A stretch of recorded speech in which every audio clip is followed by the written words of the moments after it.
नमो नमः. मी पल्लवी सोनवणे माझ्या संस्कृत सिका या यूट्यूब चॅनलमध्ये तुमच्या सर्वांचं सहर्ष स्वागत करते आहे. आज आपण इयत्ता 10वीचा जो दुसरा धडा आहे तो आपण बघणार आहोत. त्याचं नाव आहे व्यसनी मित्र परीक्षा, म्हणजे खऱ्या मित्राची परीक्षा ही संकटात होते. तर हा जो धडा आहे हा हितोपदेशमधून ही जो कथा आहे ही घेतली गेली आहे. याचे 4 भाग आहेत. पहिला आहे मित्रलाभ, दुसरा आहे सुहृदभेद, तिसरा आहे विग्रह आणि चौथा आहे संधी. तर अशा या पाठामध्ये या पाठामध्ये त्यांनी अनोळखी व्यक्तीवर विश्वास ठेवल्याचे जे दुष्परिणाम आहेत ते हरिण, कोल्हा आणि कावळ्याच्या गोष्टीद्वारे उत्तमरित्या कथन केले आहे. तर आता आपण बघूया. अस्ति एकं चंपकः नाम अरण्यम. अस्ति एकं चंपकम नाम अरण्यम. चंपक नावाचे एक जंगल होते. काय होतं? कोणतं जंगल होतं? काय नाव होतं त्या जंगलाचं? चंपक नावाचे एक जंगल होते. अरण्ये चित्रज्ञो नाम मृगः एकाक्षो नाम काकस्य सेन निवसतः.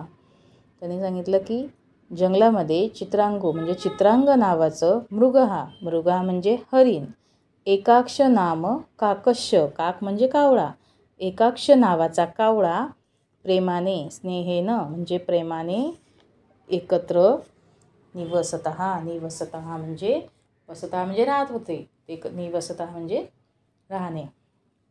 पुन्हा बघा. अरण्ये चित्रांनो नाम मृगः एकाक्षो नाम काकस्य स्नेहेन निवसत. अरण्यामध्ये किंवा जंगलामध्ये चित्रांग नावाचं हरिण, एकाक्ष नाम काकस्येन एकाक्ष नावाचा कावळा, स्नेहेन प्रेमाने, निवसतः एकत्र राहत होते. स्म एकदा चित्रांगवने भ्रमण केनपि शृगालेन अवलोकितः. आणि एकदा चित्रांगवनामध्ये भटकत असताना केनपि कोण्या एका शृगालेन कावळ्याने अवलोकितः पाहिले. शूद्रबुद्धी नामः सः शृगालः स्वार्थहेतुना मृगेन सह मित्रताम् ऐष्यत. शूद्रबुद्धी नावाच्या त्या, सहा म्हणजे त्या, शृगालः कोल्ह्याची, स्वार्थ हेतुना स्वार्थापोटी, मृगेन हरिणाबरोबर, सहमित्रताम मैत्री करण्याची इच्छा झाली. पुन्हा बघा. शूद्रबुद्धी नावाच्या त्या कोल्ह्याची स्वार्थापोटी हरिणाबरोबर मैत्री करण्याची इच्छा होती. अस्तंगते सवितरी शूद्रबुद्धिः मृगेन सह मृगस्य निवस्थानः गतः. आणि म्हणून अस्तंगते म्हणजे सूर्यास्त झाल्यावर, सवितारी शूद्रबुद्धी हरिणाबरोबर, मृगेन सहा त्या शूद्रबुद्धी नावाचा जो कोल्हा होता तो त्या हरिणाबरोबर, हरिणाच्या मृगस्य निवासस्थाना गता म्हणजे गेला, तर त्या हरिणांच्या सोबत त्याच्या घरी गेला. मृगशृगालो दृष्टा काको वदता.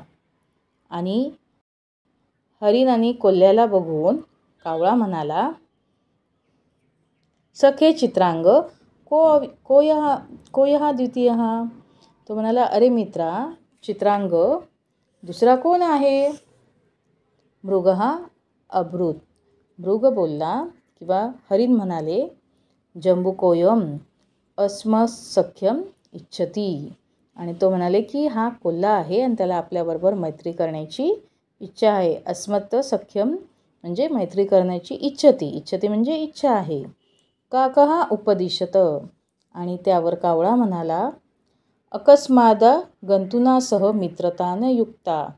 की अकस्मात म्हणजे अचानक आलेल्या अपरिचितासोबत मैत्री करणे योग्य नाही.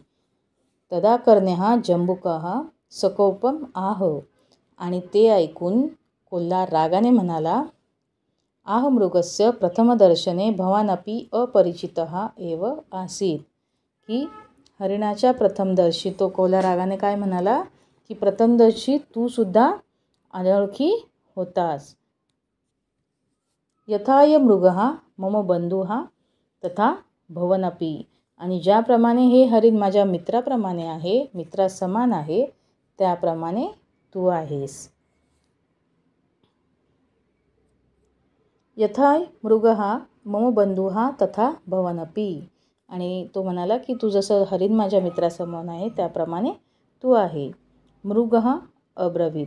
अब्रवीत म्हणजे हरिण म्हणालं, अलहा विवादेन. हा वाद आता पुरे. वयम सर्वे आनंदेन एकत्र निवसमः. तो म्हणाला की आता आपण सर्व निवसामः म्हणजे एकत्र आनंदाने राहूया.